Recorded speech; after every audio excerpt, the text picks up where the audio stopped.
안녕하세요. 3월 22일 로봇공학 강의를 시작하도록 하겠습니다. 자, 화면 공유하겠습니다.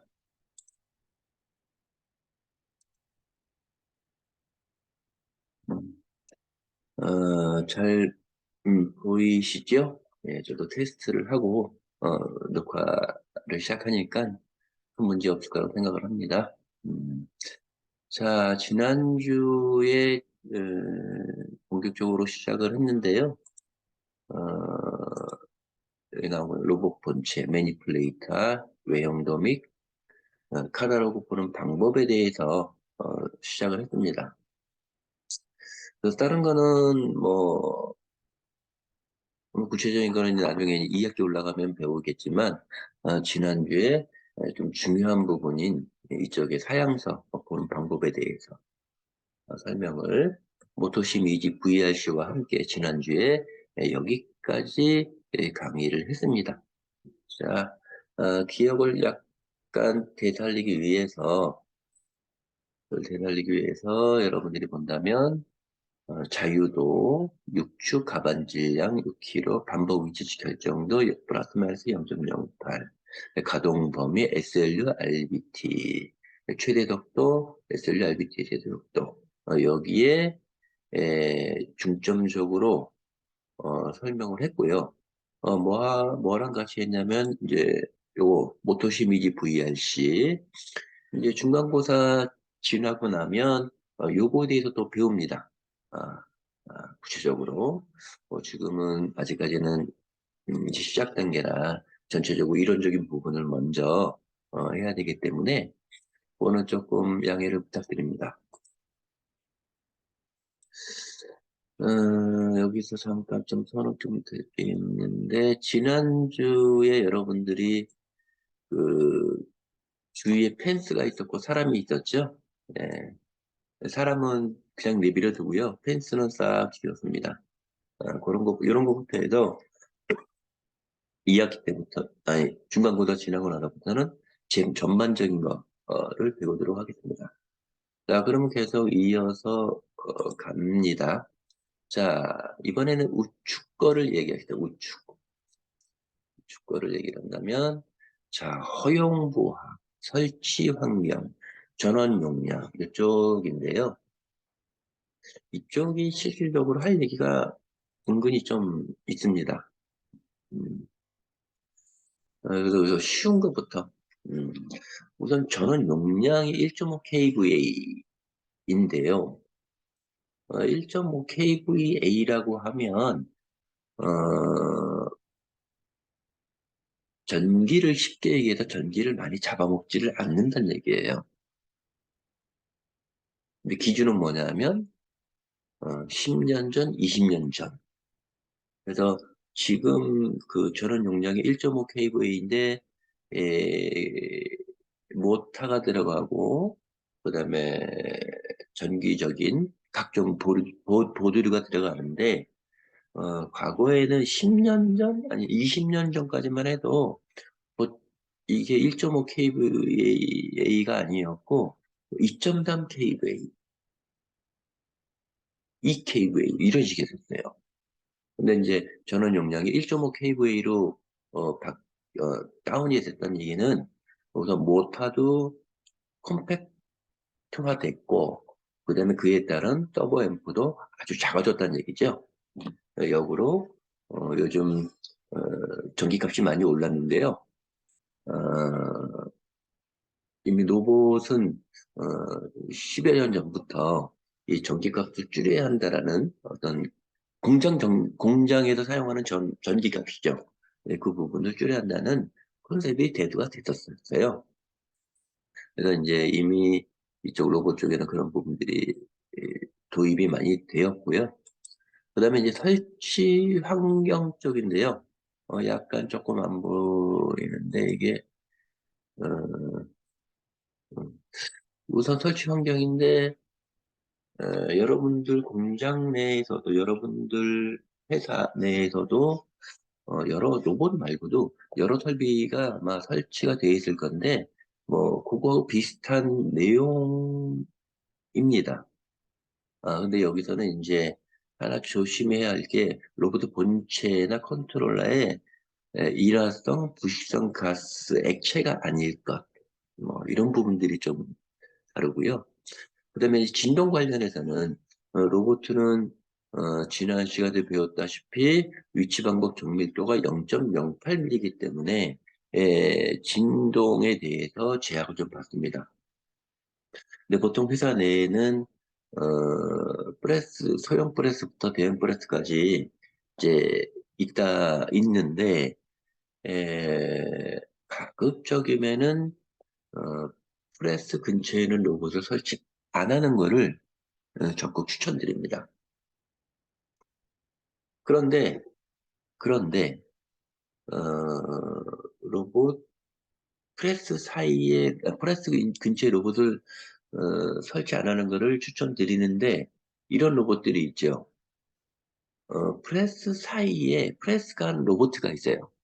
프레스 사이에 사람이 에, 언로딩을 작업을 했는데요. 그 힘들기 때문에 로봇이 많이 대체를 했고 또 하고 있습니다. 근데 그 사이에 들어간 로봇의 진동은 어떻게 하냐? 그거는 별도로 방진 패드라든지 그다음에 바닥을 독립적으로 이렇게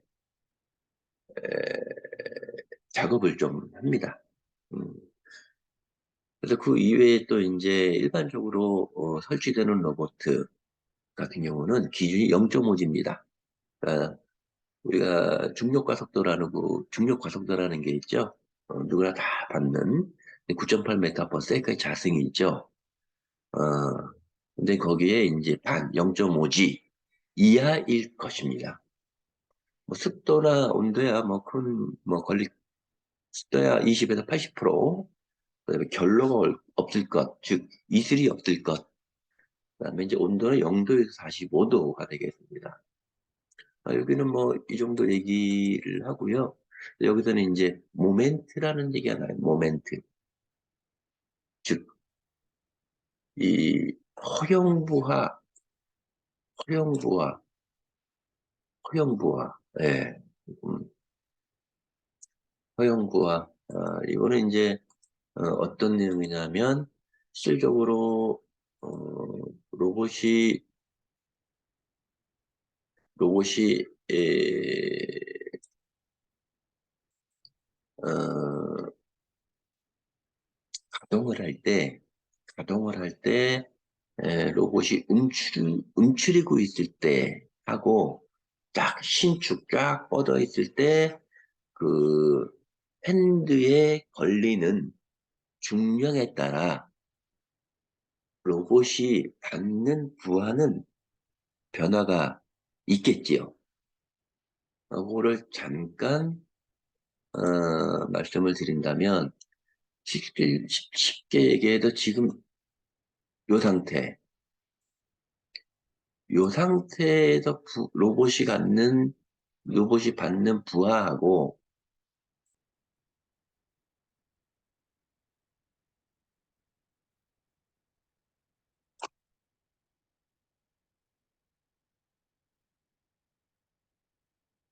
이렇게 됐을 때 로봇이 받는 부하는 어떨까요? 뭐 상식적인 얘기이기 때문에 당연히 이 로봇이 받는 부하가 크겠지요. 예. 자, 그래서 그런 얘기예요. 무슨 얘기냐면 허용 부하, 그다음에 허용 모멘트라는 게 있고 허용 반응 모멘트라는 게 있죠. 자, 여기서 모멘트를 허용할 수 있는 범위지요. 자, 모멘트가 뭘까요? 물론 이제 뒤에 설명이 나오긴 나오는데요. 간단하게 얘기해서 모멘트는 중량 곱하기 기럭지입니다. 길이, 길이.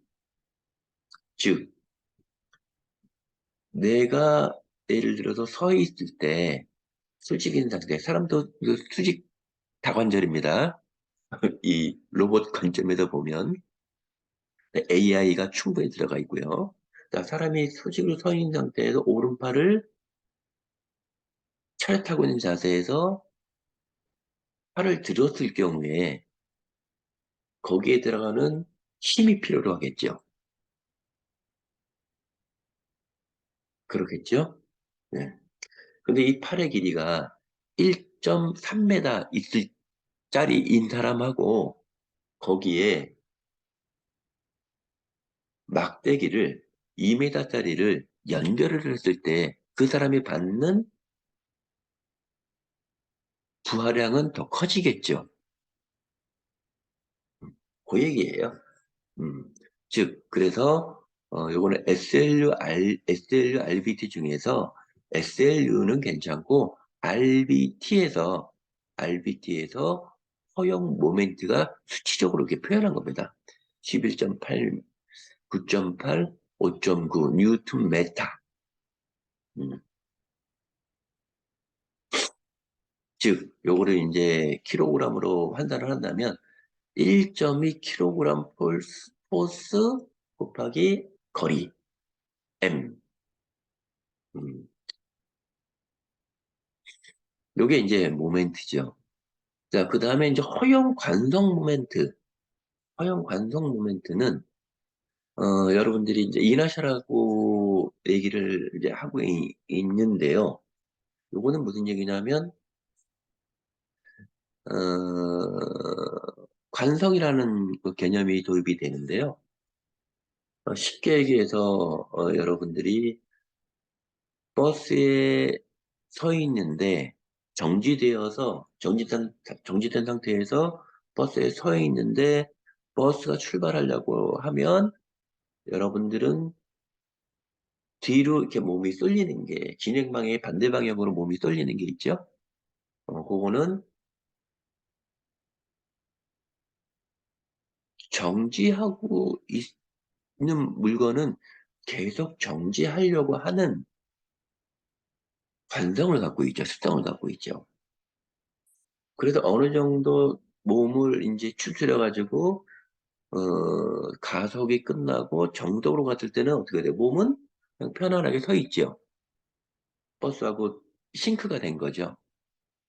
그랬다가 다음 정류장에 이제 사람을 내리려고 하면 브레이크를 밟죠.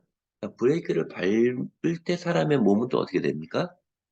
앞쪽으로 쏠리죠. 자, 그것 또한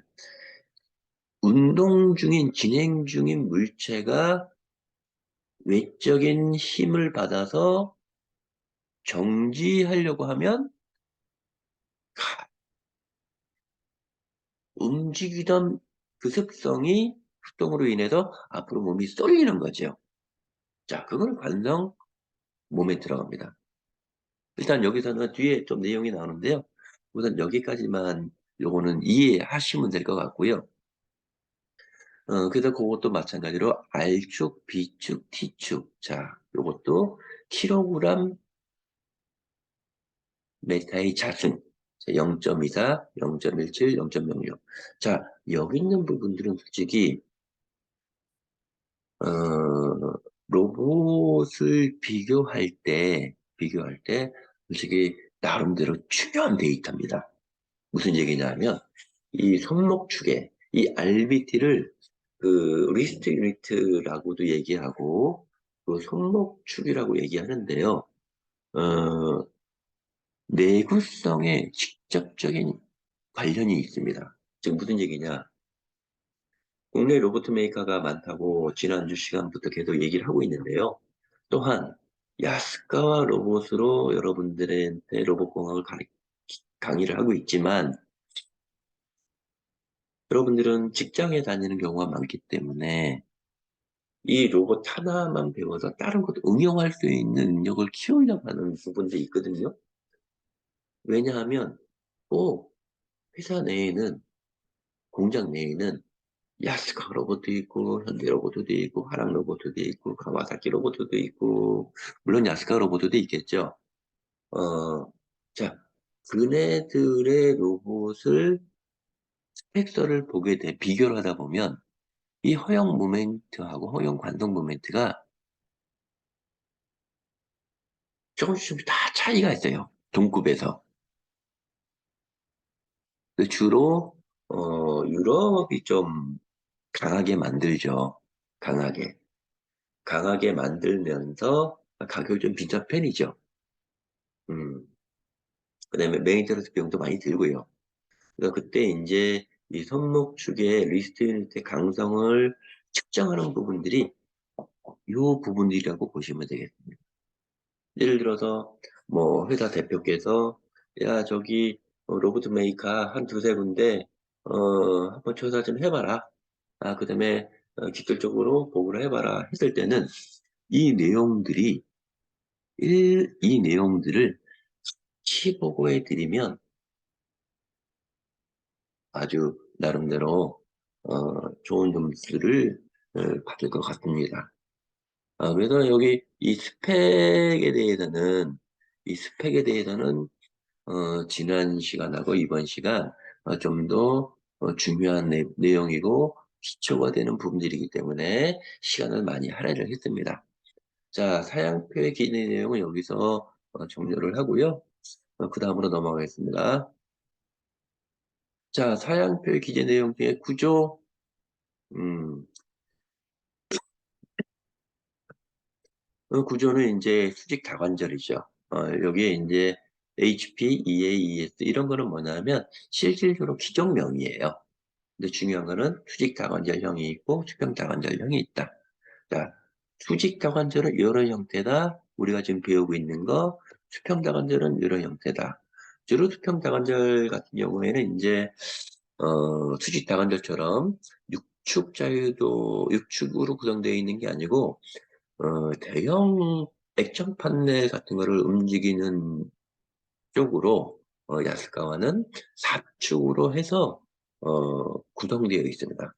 그래서 이제 요건 4축이다 보니까 6축짜리보다 수직 다관절형보다 가동의 어떤 3D 상태의 3D 환경을 많이 구현이 하기가 힘들겠죠.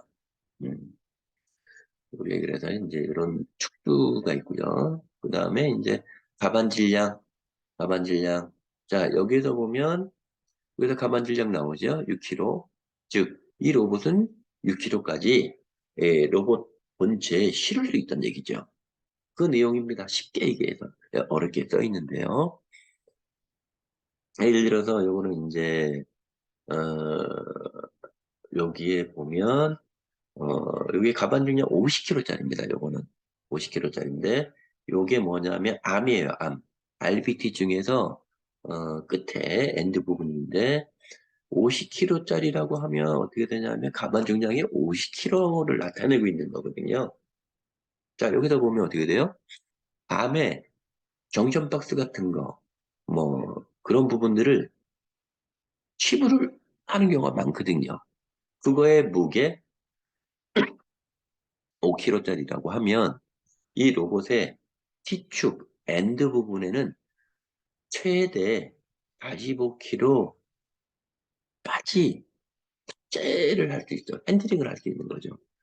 여기 5kg 해놓고 여기를 55kg 하면 UP50인 경우에는 가반 중량이 50kg짜리인데 5kg가 더 부담이 되는 거죠.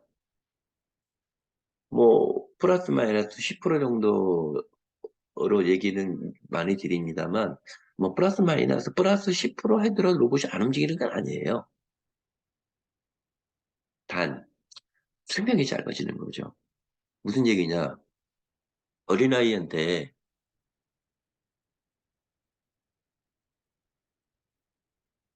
1kg짜리 장난 갖고 놀아라. 그것도 버거운데 50kg짜리 장난 갖고 놀아라. 하면 그 아이는 어떻게 돼요? 시도는 해보겠죠. 장난감이 좋으니까 시도는 해보겠죠. 근데 오래 갖고 못하죠. 무거워요. 바꿔주세요. 가벼운 걸로. 똑같습니다. 로봇도. 여기 이제 가만 질량이라고 표현을 합니다. 그다음 반복일치 정밀도 그래도 지난 시간에도 말씀드렸죠. 플러스 마이너스 0.08mm. 예. 그다음에 사양표 기재 내용에서 이제 S축이, L축이, U축이, R축, B축, T축. 자, 요거는 설명을 다 드렸죠. 어디서요? 지난 시간에 여기서 보여드렸죠. 어떻게? S축, 그러면요, 이거보다는 이제 모션 코드로 좌표기를 바꿔야 되죠. 이걸 바꿔야 되는데, 그래서 자, S축 이렇게 움직인다. Y축 이렇게 움직인다. Z축 이렇게 움직인다. 그 다음에 B축 이렇게 움직인다. 아니, R축 이렇게 움직인다. B축 이렇게 움직인다. 그 다음에 T축이 이렇게 움직인다. 자, 그거를 나타내는 거예요. 그거를. 동작 속도 여기죠. 이 부분 얘기하는 거예요. 자, 이 부분. 동작 속도. 자, 1초에 S축 같은 경우 1초에 140도. 똑딱 하면 140도 휙 돌아간다는 얘기죠. 음, 동작 속도. 자, 요게 본체 각축이 단독으로 동작할 때 최대 속도가 표시가 됩니다. 자, 여기 이제 뭐 1라디안은 180 나누기 파이. 즉 51.11라디안은 57.3도 정도 돼요. 어. 그래서 이제 뭐 라디안에 우리 한국 사람들 라디안보다 주로 각도가 이해하기 편하죠. 그래서 1초에 140도, 1초에 500도 이렇게 표현이 되어 있습니다. 그 다음에 이제 여기서 허용부하가 나오죠. 이제 허용부하. 자, 허용부하는 이 강의 때 하도록 하겠습니다.